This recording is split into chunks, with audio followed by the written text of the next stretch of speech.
Hello everyone, मैं आज आपको भारत के संविधान के भाग बताऊंगी कि कैसे हम आर्टिकल पढ़ते हैं तो मोटे तौर पर हम कैसे उनके भाग बना सकते हैं। ठीक है, कि जैसे हम आर्टिकल तो पढ़ लेते हैं लेकिन हम उसको एक्सप्लेन नहीं कर पाते क्योंकि बहुत सारे हो जाते हैं।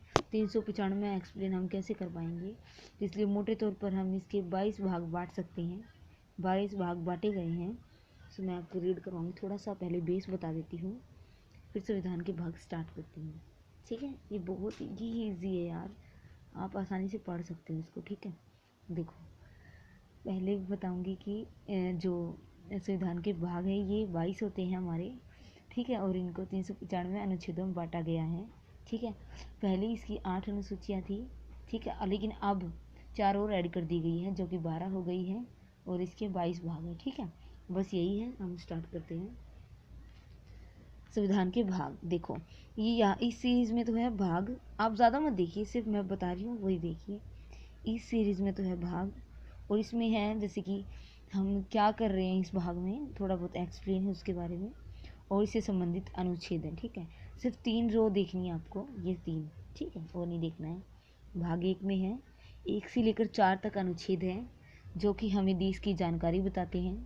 ठीक है, संघ और उसके राज्य, संघ यानी देश की और राज्य की दोनों की जानकारी बताती है हमें। ठीक है, और भाग 2 में हमारी नागरिकता बताती है जो कि अनुच्छेद 5 से 11 में है।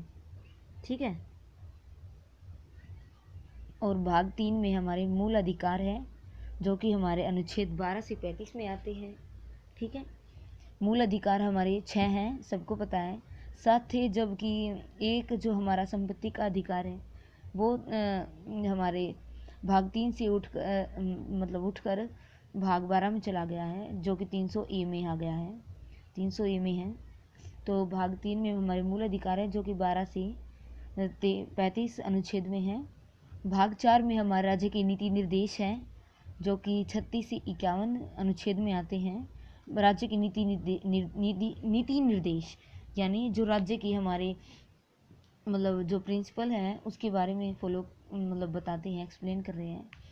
और जो भाग 4 नहीं पढ़ेंगे हम, ये मूल कर्तव्य बताता है जो कानूनी नहीं है, जो हमें कर्तव्य का पालन करना चाहिए। ठीक है, भाग 5 में हम पढ़ेंगे संघ, सरकार, संघ यानी हमारी देश के बारे में हम पढ़ेंगे। ठीक है, जो कि हमारे भाग अनुच्छेद 52 से 151 तक हम ले चलते हैं। ठीक है, भाग 5 हमारा बहुत बड़ा है, पूरा देश के बारे में हमारी संसद है, हमारी राष्ट्रीय शक्तियाँ हैं, संघ की न्याय प्रणाली जैसे कि सुप्रीम कोर्ट होता है। ठीक है, इसके बारे में पूरा एक्सप्लेन है। अब आते हैं भाग 6 में जो हमारे राज्य के बारे में दर्शाता है। ठीक है, जो 152 से लेकर 235 तक है। अब राज्य के बारे में पूरी डिटेल है कि साधारण और कार्यपालिका, जैसे विधानमंडल, जैसे हमारे देश में संसद होती है उसी प्रकार राज्य में हमारी विधानमंडल होती है। ठीक है, उनकी विधान शक्तियाँ, उसका जैसे हमारे वहाँ पर देश में था सुप्रीम कोर्ट और यहाँ पे है विधान शक्तियाँ, यानी यहाँ पे उच्च न्यायालय यानी हाई कोर्ट। ठीक है, तो उसी प्रकार हमारे भाग 7 में है प्रथम अनुसूची की भाग 6 में राज्य, यानी जैसे हमारी फर्स्ट शेड्यूल था। ठीक है, वो भाग पार्ट बी में इसको दर्शाया गया है। ठीक है, भाग हमारे 8 में है संघ राज्य क्षेत्र यानी केंद्र शासित प्रदेश।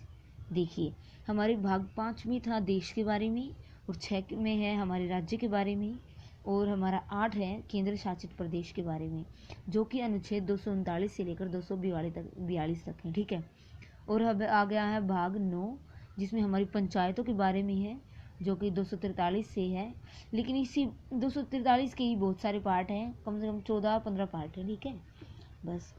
और अब आते हैं हमारा भाग 10वां जिसमें हमारी SC और ST के बारे में डिटेल है, जैसे 244 में ही है हमारी। ठीक है, और भाग 11 में हमारे संघ और राज्यों के बीच संबंध, यानी देश और हमारा जो राज्य है उसके बीच में आपसी संबंध, इसके बारे में दर्शाया गया। ठीक है, और मैं इसकी 22 थी, 11 करवा दी है, 11 अगली वीडियो में करवाऊंगी। बिल्कुल ईजी है यार, हो जाएंगे। ठीक है, थैंक यू ऑल।